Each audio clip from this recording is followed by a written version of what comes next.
Welcome. My name is Jaquasia Beeson, and I am a senior and a member of the Black History Club here at Spartanburg High School. Thank you all for coming to the Carver History Wall dedication ceremony. We are so excited to have you. February is dedicated to Black History Month. During this time, we take the time to commemorate and reflect on remarkable African American trailblazers who left legacies inspiring hope and change. I would like to open the ceremony up with a quote from the 44th President of the United States of America, Barack Obama. He states, "Change will not come if we wait for some other person or some other time. We are the ones we've been waiting for. We are the change that we seek." Thank you all for coming, and please enjoy the ceremony.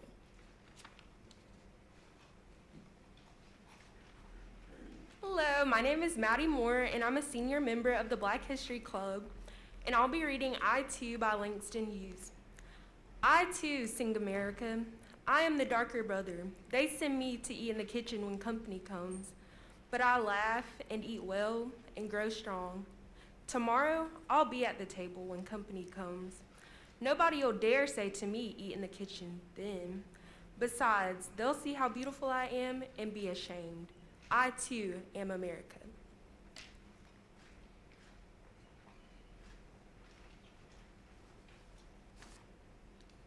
Good morning.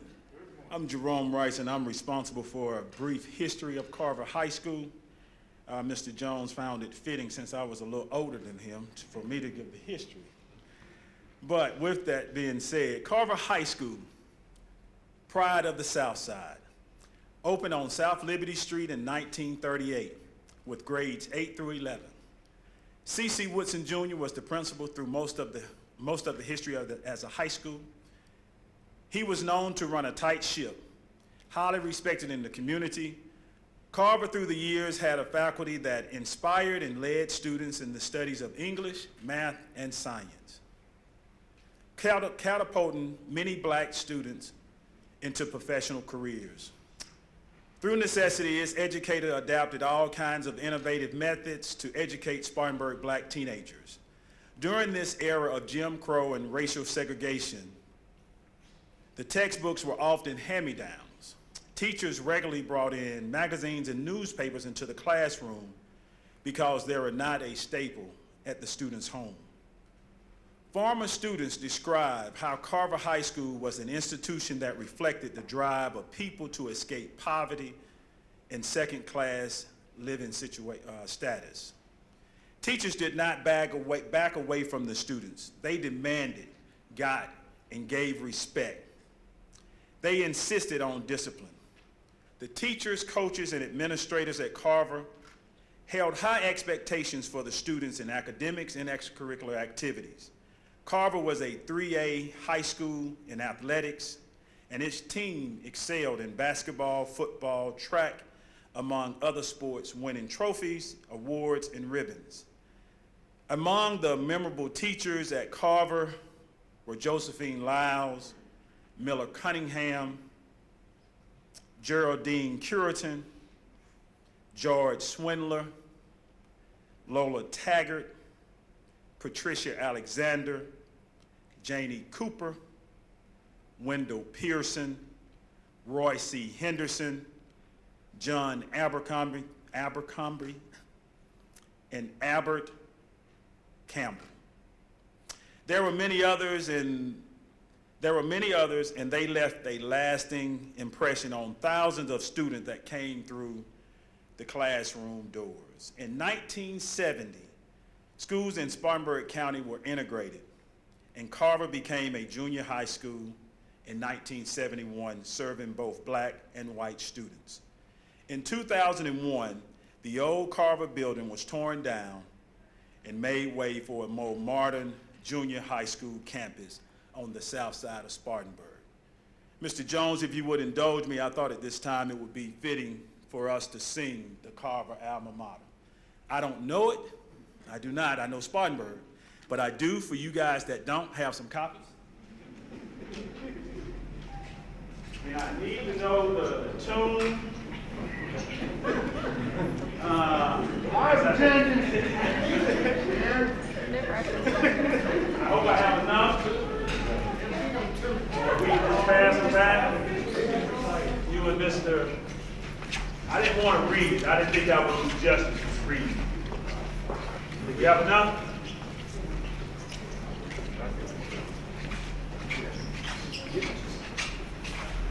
So, Ms. Porter or Ms. Jones or Miss Price. Miss Price. Miss Price. Come on. Miss Price.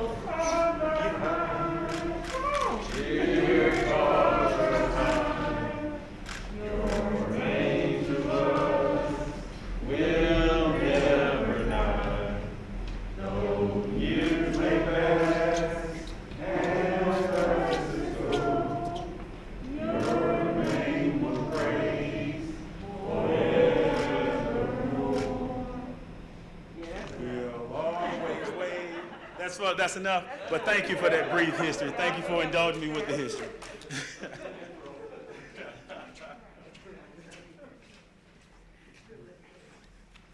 Thank you for that, Mr. Rice. Good morning. I am Vance Jones, and I'd like to welcome you all to Spartanburg High School. First of all, to our Carver grads, thank you for being here. We truly appreciate it. If you will stand and be recognized quickly. Any Carver grads that we have here.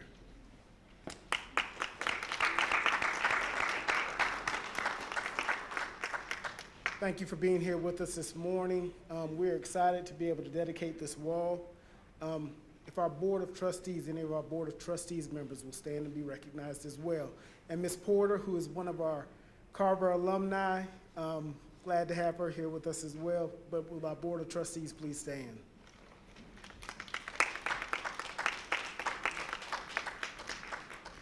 We also have with us Ms. Chapman. Ms. Chapman, if you will stand and be recognized for her 2 years of work on this project. We thank you for what you've done on that project. And again, guys, hopefully down the road when COVID has subsided, we'll be able to get some of the Carver grads in here to talk to our students about the importance of this wall. We're glad it's right here by our dining hall so that students can see it daily. We have students who stand out, take a look at it, and administration is usually out in this area and ask us, what's this mean? Who is this? Do you remember this? I said, I'm not old enough to remember that, but you can ask Mr. Rice. And so, it's in a great spot for students, and so we're glad to have it. At this time, I will turn it over to Mr. Stevens, who will have a couple of recognitions as well. Thank you for being here. Hello and good morning, everyone. Thank you. My name is Jeff Stevens. Certainly glad to be here with you this morning. And it is an honor for me to stand in front of this Carver High School history wall as we celebrate the 50th anniversary of integration into Spartanburg School District 7. Our new high school that we're sitting in now would certainly not be complete without having to bring our history and showing that and bringing it to life for our current students as well as our future students. We learn to move forward each and every day by knowing the road that was traveled by those before us. Our students will pass this hall each and every day, and hopefully those conversations will begin and be centered around that wall. And thanks to you, because many of the gifts that are part of the wall are from our community, from our former graduates of Carver, so we thank you so much. It is really hard to breathe behind this mask and speak at the same time. But we want you to know that we will cherish everything that you have given us, and we will cherish it forever and ever. So thank you for that.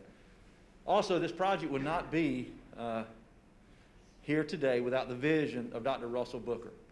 And so as an employee of this district, whether you're a teacher, whether you're a student, whether you're an administrator, or whether you're a superintendent, the one thing that you had to keep focus of is the history of the school district because it is so rich. And so he made that a priority moving forward for everyone in this district. And so he wants that to be a part of our future for our students, our current students, and our future students. And so, Dr. Booker, I thank you so much. I thank the board for taking this on as well and understanding Dr. Booker's vision. And so at this time, without further ado, I would love for you to tell a couple of stories about how this Carver Wall came together. So thanks again for everybody being here, and I hope you all have a nice day. Good morning.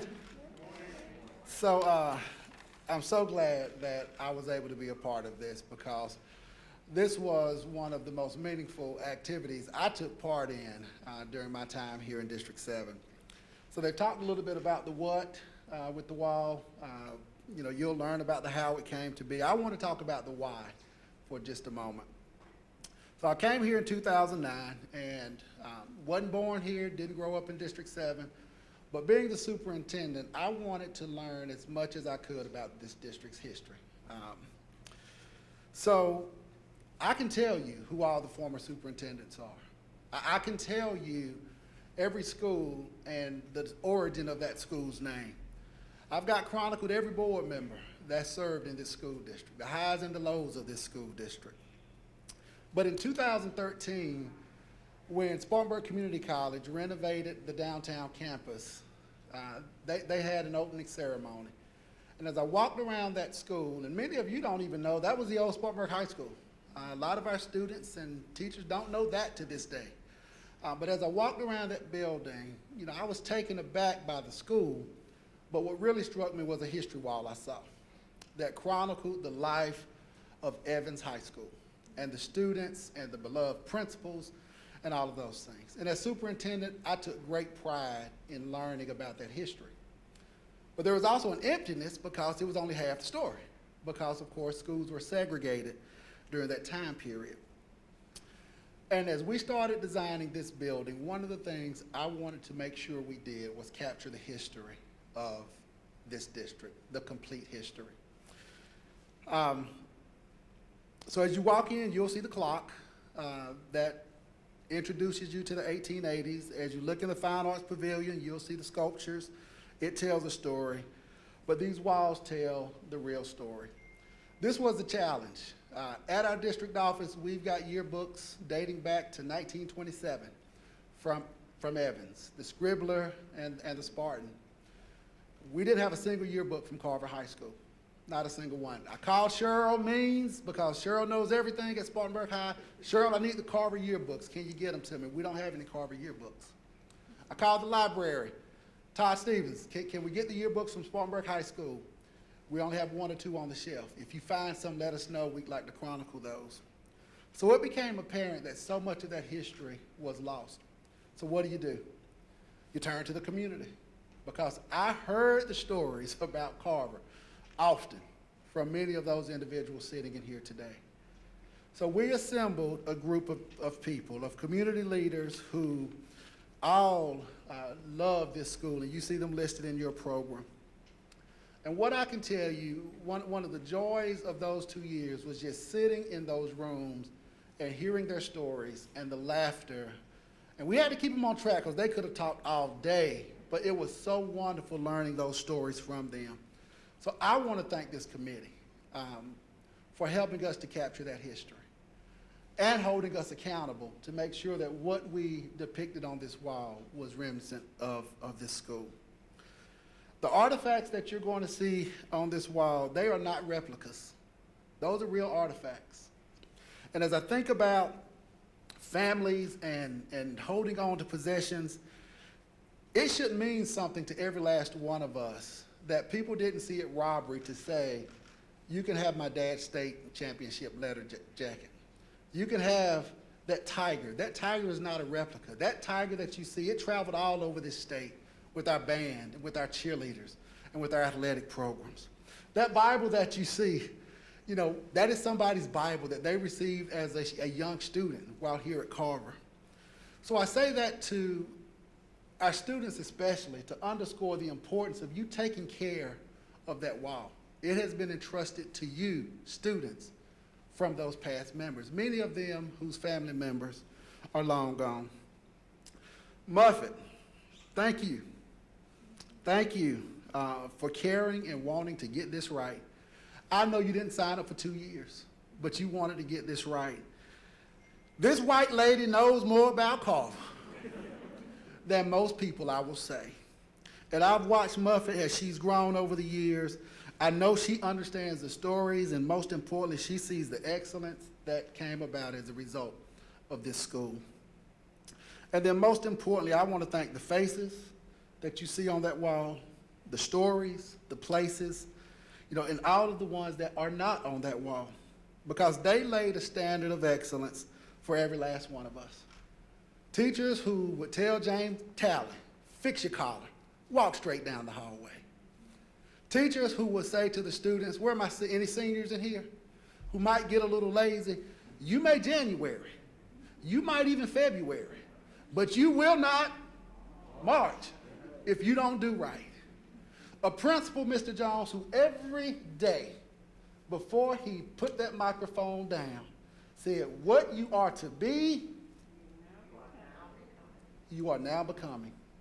They remember that 30, 40, 50 years later.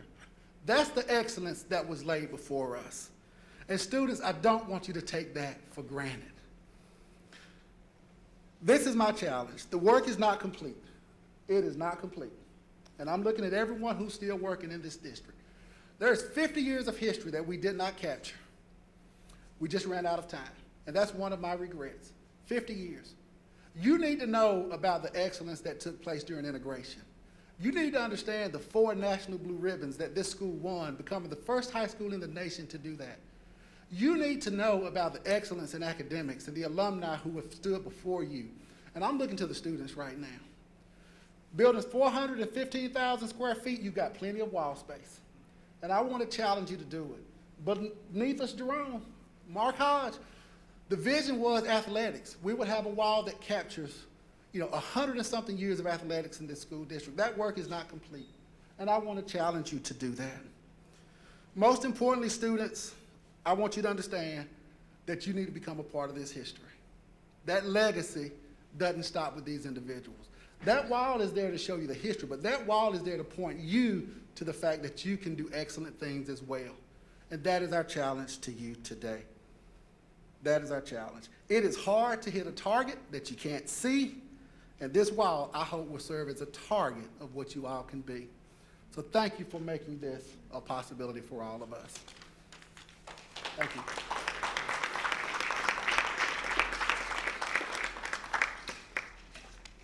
Thank you, Mr. Stevens and Dr. Booker. I appreciate your time this morning. At this time, I'd like to recognize our 2 senior members of our Black History Club who participated on the program, Ms. Beeson and Ms. Moore. If you'll stand to be recognized, I thank you, ladies.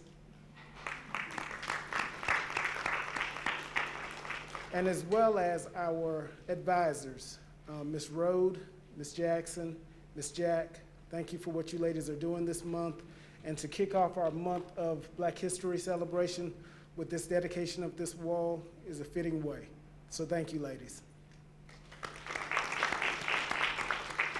So with no further ado, if I could have the Carver grads, Carver alumni, head this way and pick up a pair of scissors from Mr. Rice. We will head down towards the wall and have the cutting of the ribbon. So Carver grads, if you will come this way. And then if everyone else will follow after them. Thank you. Mr. Jones, I don't work here anymore, but can y'all introduce yourselves and tell us what, you don't have to, ladies, but what class you might have been? Horace Littlejohn, class of 1969. Cheryl Porter, class of 1970, the last class. Brenda Lee Price, the class of 1966. Virginia Jones, class of 1965. Raymond Floyd, I'm an honor Carver High School person. First African-American art teacher in District 7. All right, and so I will count them down. I'll go 3, 2, 1, and everyone will yell Carver while they cut. 3, 2, 1. Carver!